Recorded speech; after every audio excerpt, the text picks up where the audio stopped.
Always remember, భార్యాభర్తలు అని చెప్తా, భాగస్వామ్యంలో కనీసం ఒకరన్నా దేవుని నమ్మితే, దేవుని ఎందుకు విశ్వాసం ఉంచితే, చూసి వారు ఏక శరీరమై ఉన్నారు అని దేవుడు నాకు చెప్తుంది. వివాహమైన తర్వాత వారు ఏక శరీరమై ఉన్నారు.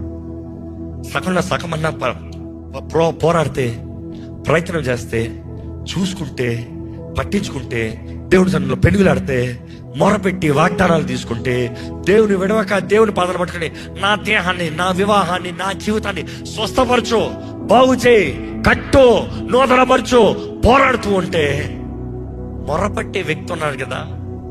అందుకనే అంటాను, భార్యాభర్తల దగ్గరకు వచ్చేటప్పటికి వారిద్దరిలో కనీసం ఒక్కరన్నా దేవుని లోతుగా ఎరిగిన వారైతే ఒకరి ప్రార్థన బట్టి ఇంకొకరు మార్చబడటానికి సులభంగా అవకాశం ఉంది.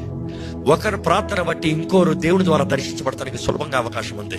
మీరెవరైనా నేను ఒక్కదాన్నే అంటా ఉన్నారేమో, ఈరోజు దేవుడు చెప్తున్నాడు ఒకటే, hold on, keep on praying, keep on trusting, keep on believing. విశ్వాసాన్ని కోల్పోద్దు. దేవుడు ఎవరిని దాడి చేసి మార్చాడండి, కానీ స్థితిగతులు మారుస్తూ వస్తాడు.